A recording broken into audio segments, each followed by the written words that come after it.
Hello students, today we are going to start next chapter, that is physical world. First unit, that is all about the basic physics. So the next chapter is physical world. तो इसमें भी आप सारा basic ही पढ़ोगे. Let's start. What is science? Science क्या है? इसमें सारी बेसिक्स चीज़ें हैं जो हम उनकी आगे डिटेल्स कर रहे हैं. हमने कभी सोचा नहीं है कि उनको कैसे डिफाइन करेंगे या इनको क्या बोलते हैं. What is science? Science actually क्या है? It is the knowledge that the human gains through observation and experiments. एक पर्सन ऑब्जर्व करता है, एक्सपेरिमेंट्स करता है, उसके थ्रू जो भी नॉलेज गेन करता है that is called science. So the knowledge through observations and experiments. So science has two branches. अगर साइंस की बात करते हैं तो उसमें टू ब्रांचेस आती हैं. First is physical science, second is biological science. Physical science में आप सारी नॉन लिविंग थिंग्स के बारे में पढ़ते हैं, लाइक आप मोशन के बारे में, सब्सटेंसेस के बारे में, केमिकल्स के बारे में, all the non living things उनके बारे में पढ़ते हैं. That is called physical science. और फिजिकल साइंस में आपकी दो ब्रांचेस, दो साइंसेस जो हैं वो अंडर आती हैं इसके. One is physics, second is chemistry. So second branch is biological science that only deals with the living things, whether it is plants or there is animals or living things. So इसके अंदर दो subjects आते हैं. One is botany, second is zoology. तो botany और zoology deals with plants and living things. Next is what is physics. तो physics क्या है? फिज़िक्स से आपको दो वर्ड्स माइंड में रखने हैं, नेचर एंड नेचुरल फिनोमिनास. एक तो सारा नेचर के बारे में, दूसरा नेचर में जो भी नेचुरल फिनोमिनास हो रहे हैं उनके बारे में. तो साइंस की वो ब्रांच जो नेचर, स्टडी ऑफ नेचर और नेचुरल फिनोमिनास के साथ डील करती है, उसके बारे में बताती है, उसके अंदर जो भी हो रहा है उसके बारे में हमें स्टडी करवाती है, समझाती है. That is called physics. So next is a scope of physics.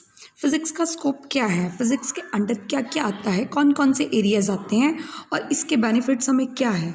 तो फिज़िक्स का scope, as you know, it is very vast. Everything that is occurring surrounding us, that is because of physics, that is because of science. अगर आप अपने चारों तरफ daily life में different चीज़ों को यूज़ करते हैं तो देखा जाए that is because of physics. So scope of physics is very vast. आगे बात करते हैं. इसकी डोमेन्स दो हैं. One is microscopic domain, second is macroscopic domain. तो ये जो डोमेन्स हैं इट इज़ एक्चुअली इसके अंदर हमारी डिफरेंट फिज़िक्स के सब्जेक्ट्स आते हैं. तो सारे जो फिज़िक्स के सब्जेक्ट्स हैं that is under the microscopic domain and macroscopic domain. Microscopic domain की बात करते हैं तो उसके अंदर मॉडर्न फिज़िक्स आती है जो लगातार चेंज होती रहती है, जिसके अंदर दो सब्जेक्ट्स हैं main. One is relativity, second is quantum mechanics. Macroscopic domain के अंडर क्लासिकल फिज़िक्स आती है. क्लासिकल फिज़िक्स में मेनली चार सब्जेक्ट्स आते हैं. One is mechanics, second is electrodynamics और इलेक्ट्रोमैग्नेटिज्म, ऑप्टिक्स, थर्मोडायनेमिक्स. अब इनके बारे में थोड़ा थोड़ा डिटेल में पढ़ते हैं क्योंकि आपने पूरी +1-2 में, even if you are taking further physics career, you will do all these subjects. So आपको स्टार्टिंग में एटलीस्ट ये तो पता ही होना चाहिए कि किस सब्जेक्ट में आप क्या पढ़ते हो. So we are going to start classical physics. First is classical physics में आपका सबसे पहले सब्जेक्ट आता है मैकेनिक्स. तो मैकेनिक्स क्या है? आपने अभी तक मैकेनिक्स बहुत क्लासेस में की है. आपने 9th क्लास में किया force, speed, acceleration, momentum, laws of motion. तो that was all under the mechanics. Means वो ब्रांच फिज़िक्स की जो स्टडी ऑफ मोशन के साथ डील करती है, study of motion of particles, bodies के साथ डील करती है, that is under the mechanics. तो इसमें आप ये सारी चीज़ें पढ़ते हैं. नेक्स्ट इज़ इलेक्ट्रोडायनेमिक्स और इलेक्ट्रोमैग्नेटिज्म. इसमें आप इलेक्ट्रो मीन्स इलेक्ट्रिक, मैग्नेटिज्म और डायनेमिक्स मीन्स मैग्नेटिक और करंट.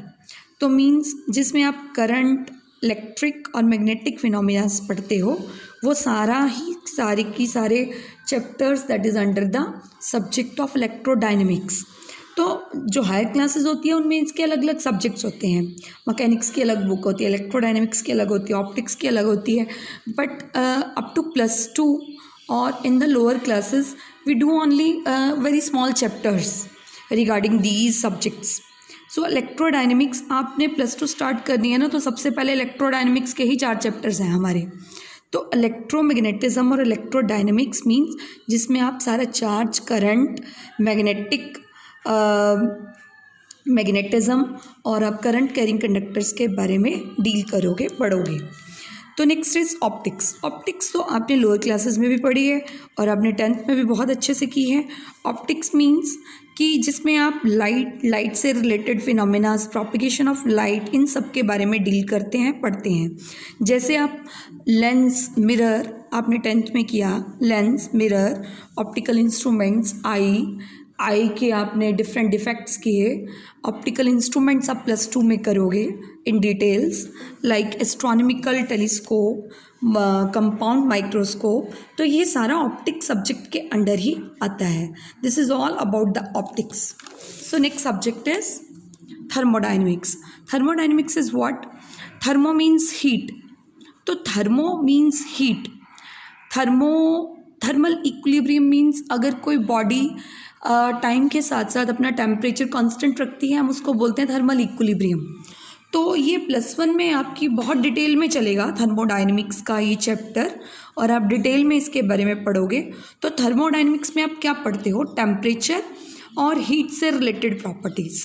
किसका टेम्परेचर चेंज हो रहा है, टेम्परेचर चेंज होएगा, हीट दी जाएगी तो उसका प्रेशर और वॉल्यूम भी चेंज होएगा. तो मतलब रिगार्डिंग आपने इन सब के बारे में पढ़ना है. तो next is modern physics. Modern physics आप हर क्लासेस में करते हो, ज़्यादा अभी नहीं करनी है आपने अप टू +2. रिलेटिविटी मीन्स अगर डिफरेंट फ्रेम्स हैं, उसमें बॉडी मूव कर रही है तो उसके बारे में आप पढ़ते हो. क्वांटम मैकेनिक्स मीन्स बहुत छोटे पार्टिकल जो होते हैं उनकी मैकेनिकल प्रॉपर्टीज़ के बारे में पढ़ते हो, जैसे कि इलेक्ट्रॉन, फोटोन्स, फोनॉन्स, मीजॉन्स, इन सब के बारे में तो आप अभी जानते भी नहीं हो. तो क्वांटम मैकेनिक्स मीन्स आप मैकेनिकल प्रॉपर्टीज़, वेरी सब माइक्रोस्कोपिक पार्टिकल्स के बारे में आप समझते हो. So what is the excitement of physics? What is the excited cases of physics? Physics के बारे में ऐसा क्या है जो आपको ये पढ़ने के लिए वो करता है, इंस्पायर करता है कि there is very exciting cases, there are very exciting experiments, laws of physics that we should study the physics. What is that? First is to develop technologies for the welfare of society. There are so many technologies that are developed for the welfare of society. Like ये इतने सारे space crafts हैं, हमारी science labs इतनी development कर रही हैं, तो that is all because of physics. Satellite communication and we are getting mobile phones, ये इतने सारे कॉन्टेक्ट्स हैं, ये सारा ही फिज़िक्स के कारण है. Next is applicable in most day to day work. अगर हम देखें डेली में, आपके घरों में ही देख लो, टीवी है, फ्रिज है, सारी इलेक्ट्रिकल डिवाइसेस है, that is because of physics. सारी आप जितनी भी चीज़ें यूज़ कर रहे हो या आपके आसपास जो भी फिनोमेनाज हो रहे हैं, डे टू डे वर्क की भी बात करें तो आप हर एक चीज़ में फ़िज़िक्स यूज़ कर रहे हो. आपका फ़ोन है, आपका टीवी है, आप फ्रिज यूज़ कर रहे हो, और आप अपने आसपास की ही फिनोमेनाज की बात करें तो that is only because of physics. Predicts the future events.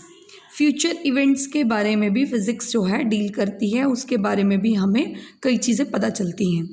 Physics gives us new technologies. Physics के कारण हमें बहुत सारी न्यू टेक्नोलॉजीज़ मिली हैं, जैसे कि हमने सिलिकॉन चिप्स के बारे में डिस्कवर किया. अगर सिलिकॉन चिप्स ही ना आती तो हमारे ये सोलर सेल्स कहाँ से बनने थे, हमारे ये सोलर पैनल्स नहीं बनने थे. आगे हमने इतनी सारी ये मोबाइल फ़ोन्स और ये सब बना लिया है, that is because of new technologies of physics. So there are so many cases which are very excited cases in physics.